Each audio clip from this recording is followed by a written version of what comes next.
नमस्कार दोस्तों, कैसे हैं आप लोग। उम्मीद है आप सभी अच्छे होंगे। राहुल गांधी के हाइड्रोजन बम से पहले कांग्रेस ने एक दूसरा बम फोड़ दिया है।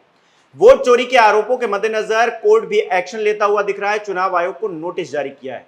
दूसरी तरफ सुप्रीम कोर्ट में जब ईवीएम खुली तो सब भौचक्के रह गए, हैरान रह गए। कुछ ऐसा हुआ है दोस्तों, और कांग्रेस पार्टी ने कुछ ऐसा कर दिया है जो इतिहास में पहले कभी नहीं हुआ। सारी बातें प्रियंका हमारे साथ मौजूद है, मेरी सहयोगी है, वो बताएंगी।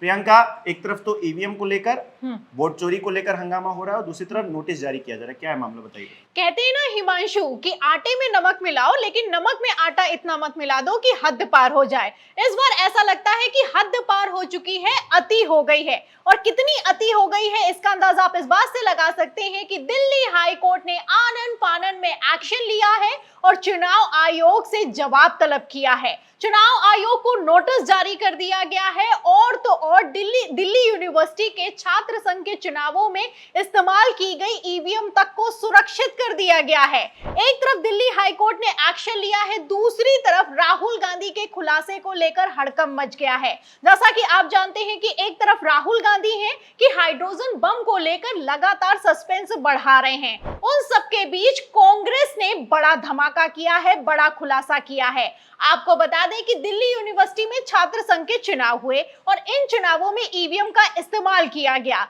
अब इसी ईवीएम में वोटों की चोरी हुई है, धांधली हुई है, टैंपरिंग हुई है। एक तरफ कांग्रेस समेत एनएसयूआई के पूर्व अध्यक्ष ने आरोप लगाए हैं, दूसरी तरफ हाई कोर्ट ने आनन फानन में तत्काल प्रभाव से एक्शन लिया है। और क्यों ये एक्शन लिया है, इसको लेकर हिमांशु सोशल मीडिया पर वीडियो भी वायरल हो रही है।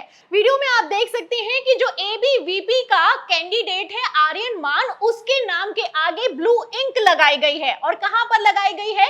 जहां पर बत्ती जलती है। मतलब साफ है कि किस तरीके से दबाव बनाया जा रहा है और इंडिकेट किया जा रहा है कि कहां वोट करना है और कहां पर बटन दबाना है। आप देख सकते हैं हिमांशु, ये ईवीएम पकड़ी गई है और ये ईवीएम एनएसयूआई की कैंडिडेट ने वहां पर जाकर लाइव पकड़ी है, हंगामा किया है, बवाल किया है, तो उसके बाद ईवीएम पर इस निशान को मिटाया गया है।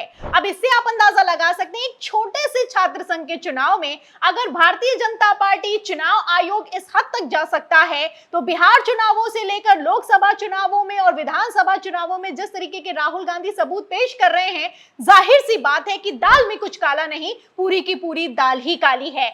आपको बता दें कि ये वीडियो जब से निकलकर सामने आया है, हाई कोर्ट ने तत्काल प्रभाव से एक्शन लिया है और हाई कोर्ट ने चुनाव आयोग से कह दिया है कि ईवीएम इधर से उधर नहीं होनी चाहिए। क्योंकि हर बार क्या होता है कि चुनाव आयोग ये कह देता है कि अब तो चुनाव हुए समय हो गया, अब आरोप लगाने से क्या फायदा है। फिलहाल मैं आपको बता दूं कि यहीं पर पेच फंस गया है, क्योंकि जो छात्र संघ का डुस्सू का चुनाव हुआ है, इसमें मैं आपको बता दूं कि 3 दिन के अंदर कांग्रेस ने एक्शन ले लिया है, एनएसयूआई ने एक्शन ले लिया है, एबीवीपी फंस गया है और हाई कोर्ट की तरफ से नोटिस जारी कर दिया गया है। फिलहाल जैसे ही हाई कोर्ट की तरफ से नोटिस जारी हुआ है, इस बात को लेकर बवाल खड़ा हो गया है कि अगर हाई कोर्ट ने ईवीएम मंगा ली और फिर से ईवीएम के वोटों की गिनती भरे कोर्ट रूम में हो गई तो नतीजे पलट सकते हैं। और नतीजे पलटना यहाँ पर कोई बड़ी बात नहीं है हिमांशु, क्योंकि ऐसा पहले भी हो चुका है और अभी 14 अगस्त 2025 को सुप्रीम कोर्ट ने सख्त एक्शन लिया है। इतिहास में ऐसा पहली बार हुआ कि पानीपत के सरपंच के चुनावों में इस्तेमाल हुई ईवीएम को पहले तो सुप्रीम कोर्ट में मंगवाया गया,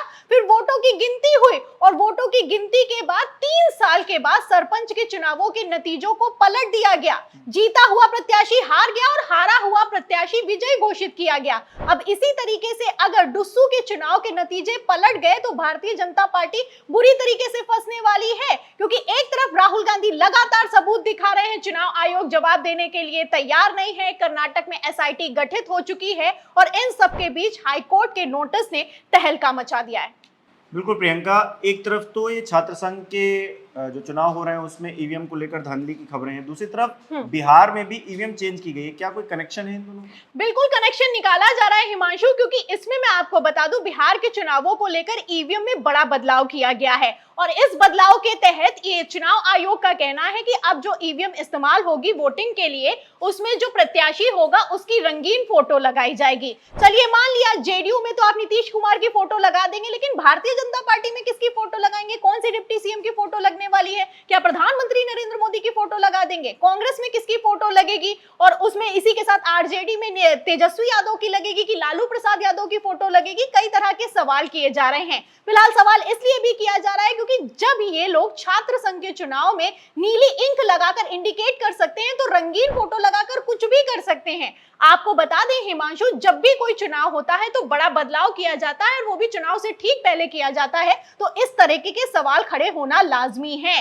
इसी तरीके से उपराष्ट्रपति चुनावों में किस तरीके से खबर निकलकर सामने आई, आप अच्छे से जानते हैं कि उपराष्ट्रपति चुनावों के ठीक पहले 2 अतिरिक्त पर्यवेक्षकों को नियुक्त किया गया। चुनाव आयोग ने अचानक से ये फैसला लिया, और क्यों ये फैसला लिया इसका जवाब चुनाव आयोग ने नहीं दिया। फिलहाल उपराष्ट्रपति चुनावों में क्या हुआ आप अच्छे से जानते हैं। इंडिया गठबंधन के 315 सांसदों ने वोट किया, लेकिन बी सुदर्शन रेड्डी को मात्र 300 वोट मिले। जब सवाल खड़ा किया गया कि 15 वोट आखिर कहां चले गए, तो दावा यह किया गया कि 15 वोट तो कैंसिल हो गए हैं। फिर कहा गया क्या कांग्रेस के ही 15 वोट कैंसिल हो गए हैं, तो जवाब देते नहीं बना। आप देख सकते हैं कि चौतरफा किस तरीके से भारतीय जनता पार्टी जाल बिछा रही है, और अब उसी में खुद फंसी हुई नजर आ रही है। फिलहाल इन सबके बीच कांग्रेस किसी तरह का कहीं पर भी कोई रिस्क लेने के लिए तैयार नहीं है। आपको बता दें हिमांशु, भारत के इतिहास में आजादी के बाद ऐसा पहली बार हो रहा है कि कांग्रेस की तरफ से नेता प्रतिपक्ष राहुल गांधी ने बिहार में CWC की हाई लेवल मीटिंग बुलाई है। बिहार चुनाव भारतीय जनता पार्टी के लिए नाक और साख से ज्यादा मोदी की कुर्सी का सवाल बन गया है, क्योंकि ये बिहार चुनाव मोदी के लिए अग्नि परीक्षा साबित होने वाला है। तो ऐसे हालातों में एक तरफ जहां कांग्रेस ने कमान संभाली है, मीटिंग बुलाई है, और इस मीटिंग में कांग्रेस के नेताओं का महाजुटान होने वाला है। सोनिया गांधी से लेकर प्रियंका गांधी और बड़े बड़े दिग्गज नेता बिहार की इस मीटिंग में शामिल होने वाले हैं। फिलहाल राहुल गांधी जहां एक तरफ एक्टिव है, वहीं दूसरी तरफ गृह मंत्री अमित शाह को लेकर खबर निकलकर सामने आई है कि 10 दिनों में दूसरी बार अमित शाह बिहार का दौरा करने वाले हैं। तो अमित शाह भी बिहार भागे हैं, एनडीए में बगावत है, जेडीयू में इस्तीफों की झड़ी लगी है, इन सब के बीच सीट शेयरिंग को लेकर भी पेच फंसा हुआ है। फिलहाल बिहार के जो हालात हैं, इन सब के बीच जो दिल्ली हाईकोर्ट ने नोटिस जारी किया है, उसने मोदी शाह की धड़कनें बढ़ा दी हैं। हिमांशु, बिल्कुल, धड़कनें तो बढ़ी हुई हैं, और भारतीय जनता पार्टी के नेता